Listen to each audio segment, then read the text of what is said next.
Hey everyone, I'm Nashwalk Steve. Today I'm sitting in front of our 2004 Arctic Cat Pantera luxury touring, beautiful sled, 600 EFI. The problem is it's burning so much oil, like so much oil. It smokes so much. It runs good, and when I'm out on the trails, it's fine. But man, it burns a lot of oil.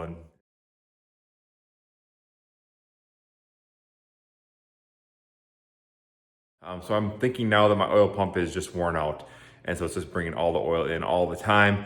So I'm gonna go ahead and try to try to figure out how to get to that pump and how to replace that pump so we can move on without so much smoke around this machine. So as you can see behind me here, I got the snowmobile tipped up on its side. I did that in another video.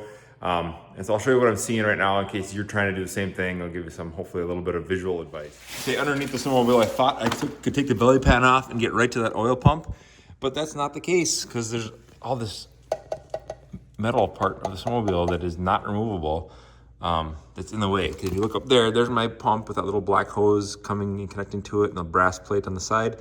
That's what I want to get to. The only part of it I can actually get to is just that little hose. So I'm gonna disconnect that hose there. So when I do take the pump out eventually, it won't have to do this part again until I'm done and I can connect it again. My next step is gonna be putting this thing back upright and then trying to get at that pump another way, which I unfortunately think means taking off the air box and carburetors and getting way too far into this thing than I wanted to today.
Just a quick check-in here. I hope the video showed properly what I did there, but got the airbox out, just took off everything that was connected to it, disconnected a bunch of wires under here, and then my last thing I did here was disconnect the carburetors.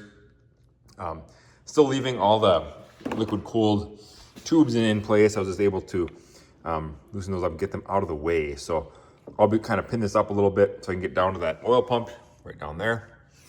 And see if I can get to replacing it. But right now, the team USA burning out the front. And the team is only would love to open up that whole front of the house somehow. So we're curious. And the US will be trying to last that run backs. Try and get that right out. I'm looking to try to take that out. Look at you DraftKings, acting like the ultimate host. Drop this up right away. Sweet use on stone. Better. Opens up that center line. USA with Hammer here for the first time in the second. Facing a pair of counting rocks for Estonia in the house to this point. Where we dropped in next for Little. Okay, here's the one we just pulled out. Here's the one we're gonna just put in. Just gotta remove that tube from the bottom because we left the one on the snowmobile. I'll get these angles kind of set the same as this, and then should be able to slap that in. The only difference I see in these, and I don't know the history of this one at all, but when I pull this lever down, I can feel a little bit of a change in the pressure on the spring. Like there's something in there that's changing. This one is completely smooth top to bottom, and I hope that means because it's worn out, and this one actually is going from low to high oil ratio or something like that. So all right, we're gonna get this one pressed.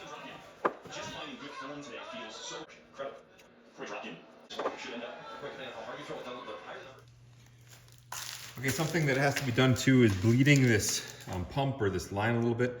So what I'm gonna do is there's this screw, a hex screw right there that's got to be opened up and bled. So hopefully I open this thing up and it just, oil will start coming through the line and start filling up. So we're gonna try that.